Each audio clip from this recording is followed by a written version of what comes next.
This is a Figma prototype with real conditional logic. And in this video, I'll show you exactly how to build it. What you just saw is a cart drawer for an e-commerce website, which shows a simple coupon interaction. And I actually used this exact technique on a recent client project. And it's a great example of what you can do with Figma prototyping and variables. So let me show you how I did it. Let me show you what we're working with. I have a simple screen that has a cart drawer on the right side. And right here, I have the two coupons that I want to use. The first version is for an available coupon that says Tech 15 available. And then the second one is for the applied coupon where it says Tech 15 applied. Now, before we wire up any interactions, I want to turn these two coupon states into a component because it just makes the interaction easier to manage. So let's select both of these, and from the top menu here, I'm going to select create a component set. Now this is going to create component 1. Let's just rename this to coupon, and I'll rename the property to type. And the two types are coupon applied and coupon available. Now let's go ahead and copy one of these and just paste it here in this frame right at the bottom. Make sure its width is set to fill container. And I want to make sure that the version that I'm showing here is the available one. So you can do that by selecting it from this dropdown. Cool. Now let's set up our variables, and these will store the state of the prototype at any given moment, whether the coupon is available, whether it's been applied, and what the cart total is. Let's open up the variables panel. You can do that by clicking this icon in the left sidebar, and that's going to open up this variables window. If by any chance yours looks something like this, so it takes up the full screen, you can simply click on this button here to minimize it, and that will turn it back into a floating window. Personally, I prefer to work with it this way. So let's create a new collection here. I'm going to call it prototyping. And the first variable we'll create is a Boolean. We'll call it coupon available, and we'll set its default to true. Then we'll create another Boolean variable.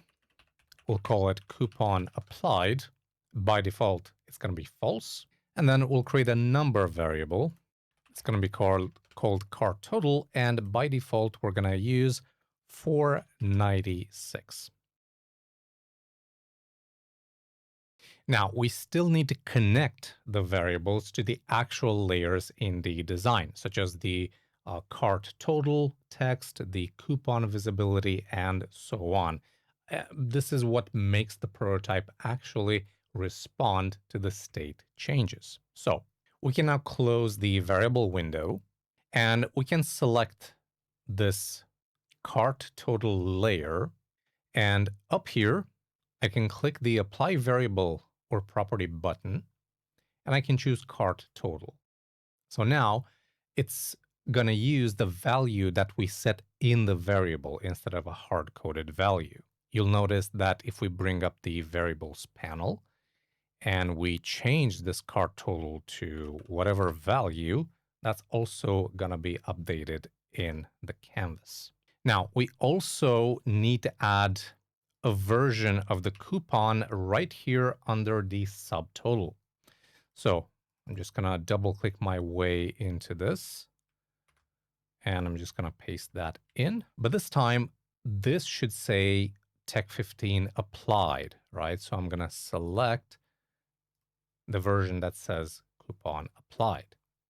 So here's the logic here. If the coupon is applied, it appears here under the subtotal.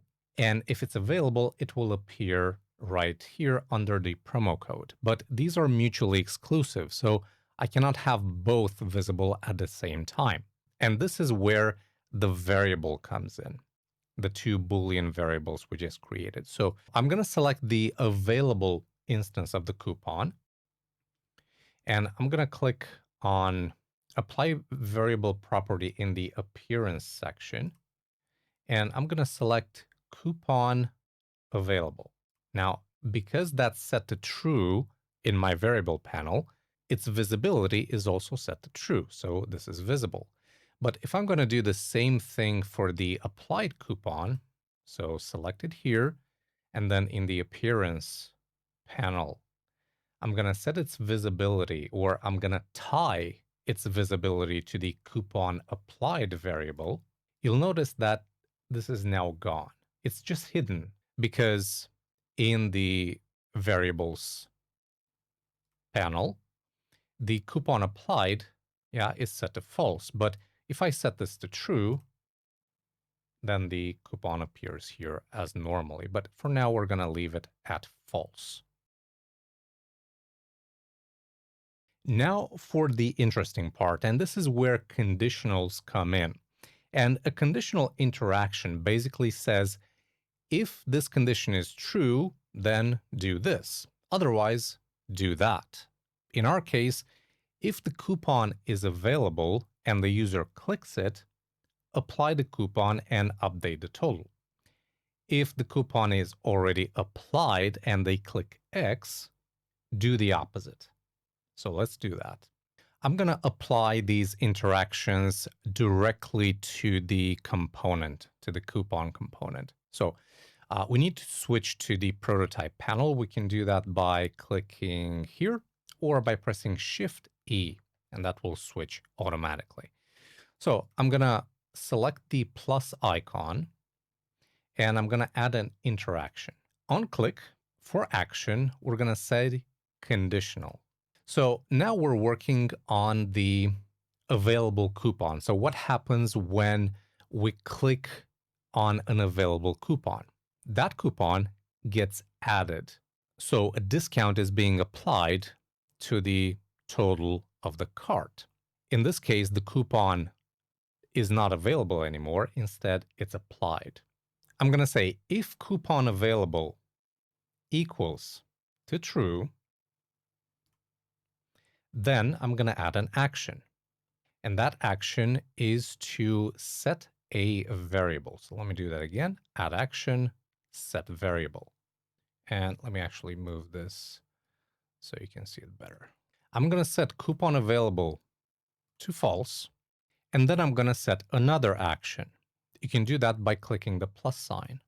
Once again, I'll set a variable of coupon applied to true. And then I'll set another variable, this time the cart total.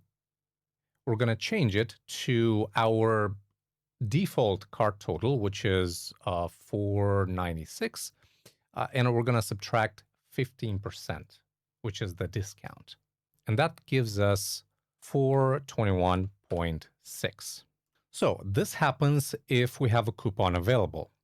Else, which means if the coupon available is false, we do the opposite. We set variable coupon available to true. We set coupon applied to false. And we set the cart total to $4.96, which is our default value. So let's give this a test, shall we?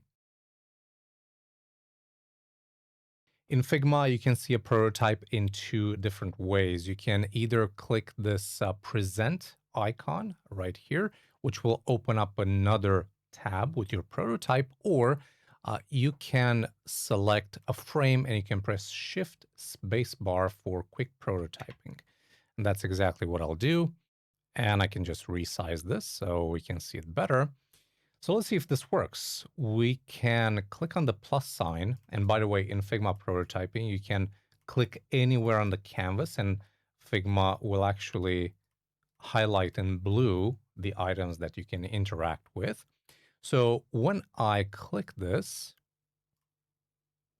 that coupon is removed from the available section and it's applied to our cart total.